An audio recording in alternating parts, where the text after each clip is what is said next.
This is the first husband-wife team that are in the hall now. Okay? But Ev beat Elmer to the hall.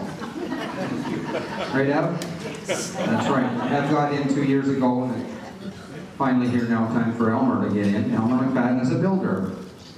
Elmer has made an outstanding voluntary contribution to the development of hockey for the youth of the province of Ontario.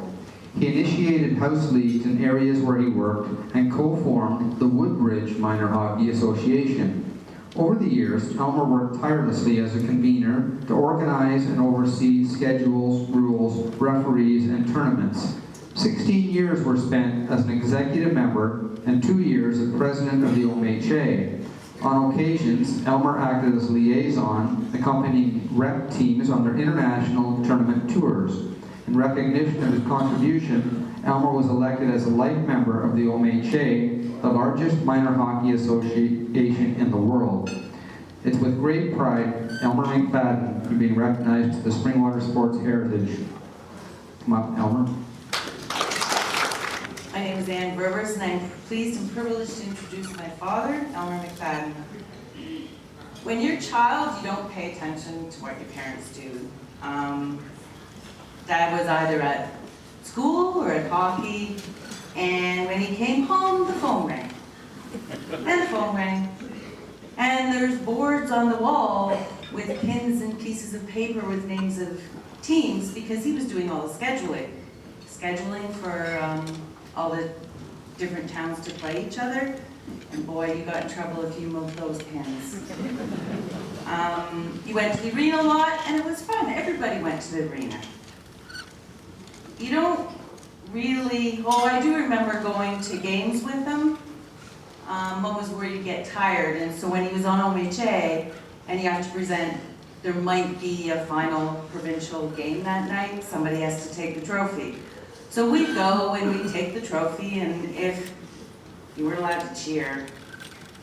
I learned that really well, Dad. I didn't cheer very well at my kids' games. Because OMHA rep can't cheer from one side or the other, so you stand there and you watch the game, and it's so awful. But we would go and present the trophy if somebody won, and if they didn't, go back again the next time they have a game. That was important. That was important to Dad that OMHA was there to present. It was important that that structure was there for hockey. And then you grow up and you have children of your own and you take them to a game. And they're playing, and you realize how important all of those volunteers are. How much work goes into it and how much it benefits the youth of today. If we didn't have those builders, and if we didn't have those people willing to volunteer time, we would not be nearly as good a community as we are.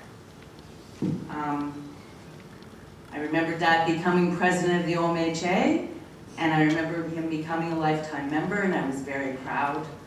I'm very proud that Springwater has honored him to come into the Hall of Fame.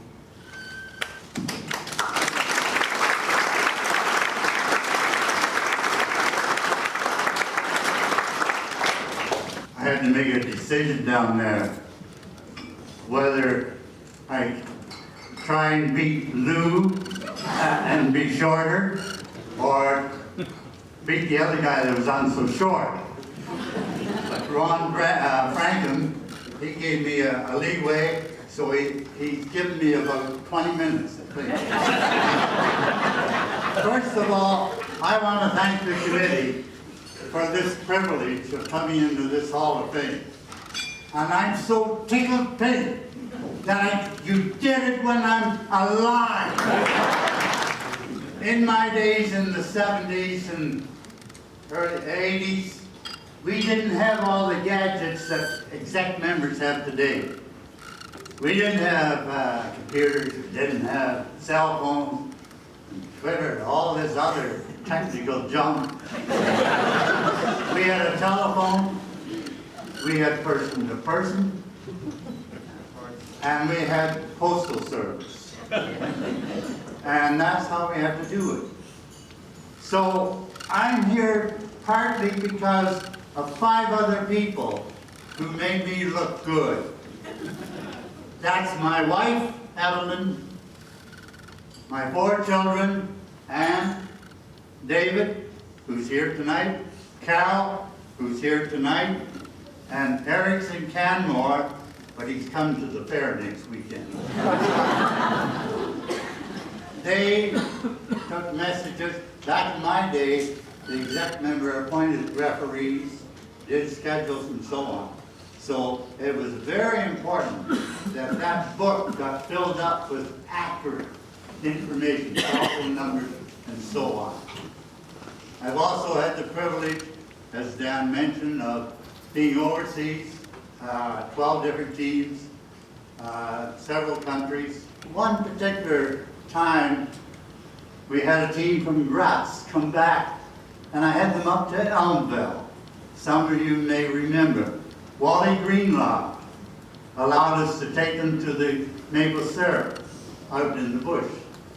The parents thought that syrup was far too sweet. Then we went to the curling club. Kevin Fleming took the boys out on the ice, and they had a great time. And then he took them up and got them at a table, gave them a drink and a pin. Some of the Austrian parents came to me and said, "Is there any chance we could go out?" So I talked to Kevin. He took them out. They were tickled pink. The parents at that time of the Pee Wee team took all the Graz people up to the community hall. You fed them pancakes and sausage, and at the bake shop, that's when you had that Austrian baker, and the lady was from Germany, and he was from right near Graz. And they had made a big cake, all decorated as an arena, face-off centers and everything. But Graz was 125,000 people. Elmville, 2,000 people at that time, a sea town. And Graz had 3 or 4 boys over age, and I said to them, you know, this isn't fair. So I got thinking, and I talked to the people that started that sledge hockey, and the overage boys and a couple others made up a Graz team and played the sledge hockey. Score was 0-0. The hockey game was 3-3. You know who were the happiest kids in the whole world? The boys from Graz that played sledge hockey. They were tickled pink. They thought that was the greatest experience. I'm just about as far on as Lou was. I think the greatest thing in the whole thing is, in my experience, first time I ever coached a team was at Schaumburg when I was teaching there, and the guy quit halfway through the year. And you know who beat us out? Elmville. Elmville beat us out. That's right. And, but it was fun. But nevertheless, and I'm sure as Lou has mentioned, when you're involved in a sport, you meet so many great people. I met them throughout Canada, throughout Europe. I'm in several countries over there, 12 trips over. So it's just been a great experience, and I thank you all for coming, listening to this old man. And I'm so proud that my wife is with me now. I've been bragging for 2 years.